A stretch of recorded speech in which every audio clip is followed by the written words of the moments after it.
کمیته دینی تاجیکستان توصیه داده است که امام خطیبان مساجد جامع کشور یک موعظه خود را در نماز جمعه به بیماری سیل بخشند. وزارت تندرستی و حفظ اجتماعی اهالی تاجیکستان با مبلغ گذاری یوساید آژانسی رشد بین المللی امریکا در همکاری با کمیته دین روحانیان را به مبارزه ضد بیماری سیل و بالا بردن آگاهی مردم جلب کرده است. کریم جان رازقوف امام خطیب یک مسجد جامع در ناحیه رشت بعد دوره‌های ویژه آموزشی حالا از فعالترین روحانی محسوب می شود که چند ماهی اخیر در پایان موعظه های خود 15 دقیقه درباره بیماری سیل صحبت می کند. یوساید در یک گزارش او را از روحانیان فعال عنوان کرده است که با ترغیبش 80 نفر برای سپردن تشخیص بیماری سیل رفتند و در میان آنها چند گرفتار این بیماری سیرایتی نیز کشف شده است. مسجدی که دامولا کریم جان امام خطیب است 500 نمازگزار دارد.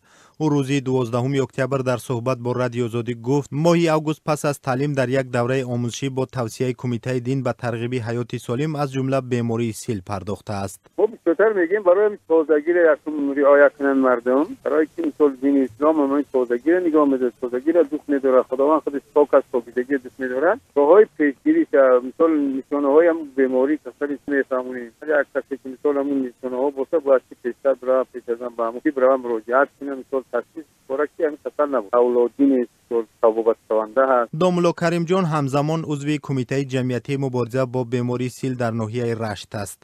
آژانسی رشد بین المللی امریکا در همکاری با وزارت تندرستی و حفظ اجتماعی در 27 شهر و نواحی آسیب پذیر تاجیکستان 143 کمیته جمعیتی مبارزه با سیل تشکیل داده است. این کمیته ها که امام خطیبان شامل آنند 800 عضو دارند.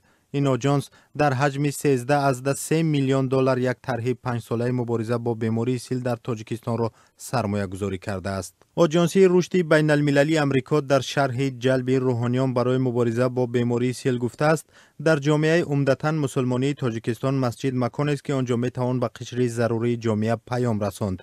بخصوص در دهات که دسترسی ساکنان به مطبوعات و رادیو محدود است، پیام های مهم برای حفظ سلامتی را در مسجد به ساکنان طریق امام خطیبان رسانیدن کاری خوب است.